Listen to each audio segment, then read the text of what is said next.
good win. It was obviously a slow start going behind. The lads responded well, but even going in 3-1 at half time, there were still parts of the performance obviously you weren't overly happy with.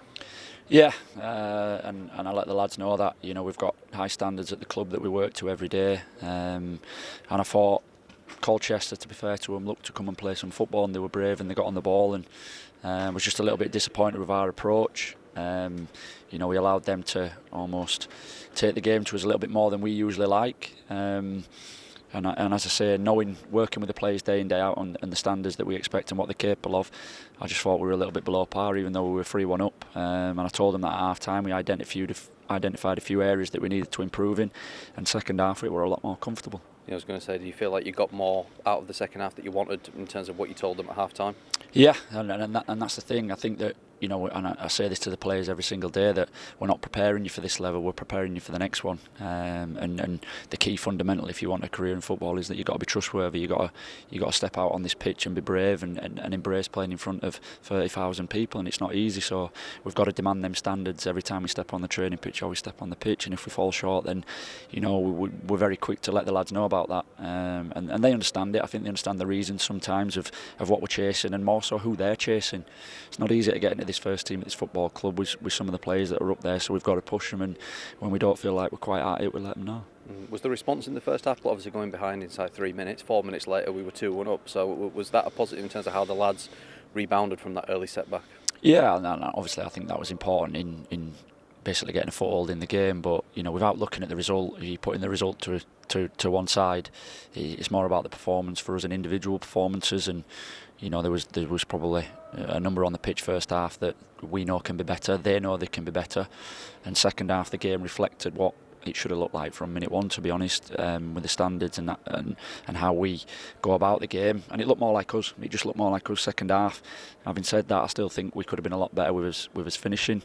But we looked a lot more organised and clear in what we were trying to do second half. And the difference for that sometimes is just mentality and understanding the game. And if you're having a period in a game where the opposition are getting on top, then just regain your shape, have a little bit of a breather and get yourself back into it, and then take the game back to him. Yeah, how pleasing was it to see, obviously, Will score 4 goals today. He's had a lot of time out this season with injuries and whatnot. He's come back into the team.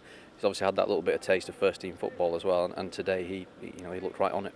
Yeah, but I think the key thing in that is, and Will's in a really good little bit of form, which is great for him with the injuries that he's had, and he's looking a lot fitter, and long may that continue. But I think it's more what's around him, the players that he's chasing. Obviously he's seen Jebbo make that step up, that's made him hungry. The lads below him, Will Lancashire's banging goals in left, right and centre.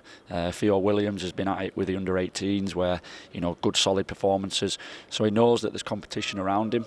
And that's important, and I think he's thriving on that, and that's what you need as a striker. You need that ruthless edge. So when Will Lancashire went on the pitch, I said the same to him. You've got to be thinking goals, Will. You've got to be thinking goals, because that's what makes the difference for them boys, and that's why they get paid as much as they do, hopefully in the long term, because it's the hardest thing in football is putting the ball in the back of the net.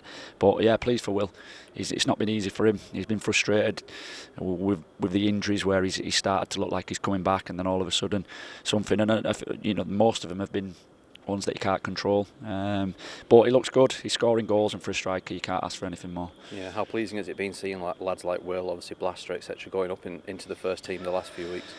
It's what makes the job worthwhile. It's why we do it. It's why you kind of, as when you get home on an evening, you never stop thinking about it, because you're always trying to think, well, how do we get the next one up? How do we get the next one up? And then once that lad has made that step, you have a little bit of a look at it, and you think, fair play to that, and then it's the next one. How do we get the next one up, the next one? And it's just a constant revolving door like that. And we're working hard behind the scenes in the academy to do everything that we can.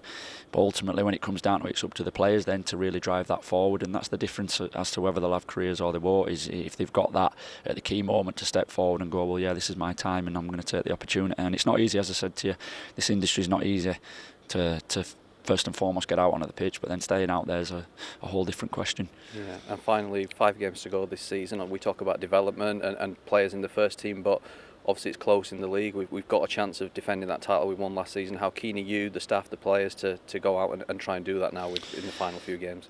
It's going to sound really, really cliche, but we've looked at that, and we've had chats about it in the past, and we've talked about framing up finishes to the season, and I think we've ended up back at a point where we just focus on the next one. I think we're at our best when we just look at the next game. So, we'll dust ourselves down now. We'll prep straight away for the next game, and you tick that one off. And I think sometimes you can look too far ahead and start thinking X, Y, and Z, and before you know it, you've like the other week where we lost 2 against Derby in the cup, which was really disappointing, and then we lost against Sheffield Wednesday, which we were very disappointed about for obvious reasons. You can get a little bit carried away, so I think it's just a case of, we'll reflect on this one, we'll pick out the good stuff, pick out the areas we need to improve, and then we'll just prep in preparation for the next game, and it'll be a case of we're going to that one looking to win it with a good solid performance.